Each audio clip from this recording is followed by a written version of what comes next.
U.S. lawmakers have voted to approve a bill to stave off a strike by railway workers that could potentially devastate the U.S. economy. The bill, which passed 290 to 137 in the House of Representatives, binds companies and workers to a September agreement brokered by the Biden administration. It now heads to the Senate.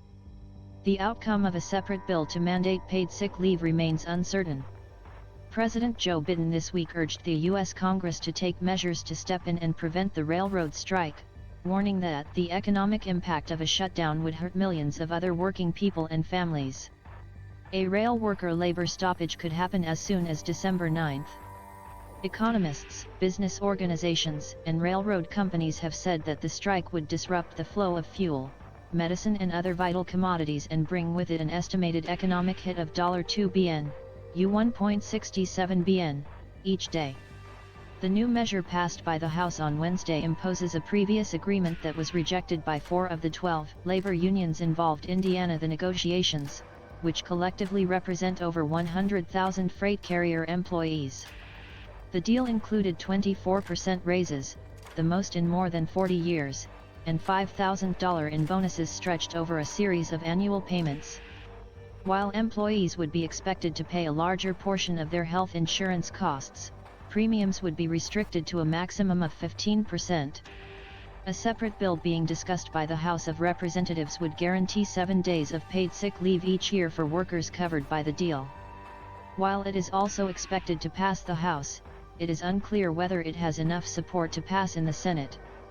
Labor Secretary Marty Walsh and Transportation Secretary Pete Buttigieg were both expected to speak to Senate Democrats about the issue on Thursday. "We know much more needs to be done for railroad workers," Speaker Nancy Pelosi said during remarks on the House floor. "No one should be at risk of losing his or her job by staying home when sick, needing to see a doctor, or getting life-saving surgery."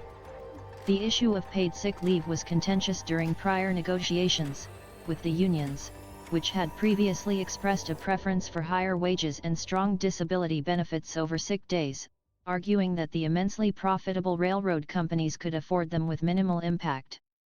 Earlier in the week, the head of the Association of American Railroads said that while the railroads would consider the move, it would do so in future additional negotiations. In a statement following the bill's passage in the House, Mr. Biden urged the Senate to act urgently. The statement added that, without the certainty of a final vote to avoid a shutdown this week, railroads would begin to halt the movement of critical materials and there could be early supply chain disruptions. The potential rail strike presents a political challenge for Mr. Biden and the Democrats, who have repeatedly sought to portray themselves as labor-friendly and pro-union.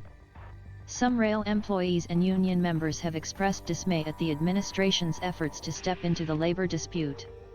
Republicans, for their part, have supported efforts to prevent the strike, while also taking aim at the Biden administration for its handling of the issue.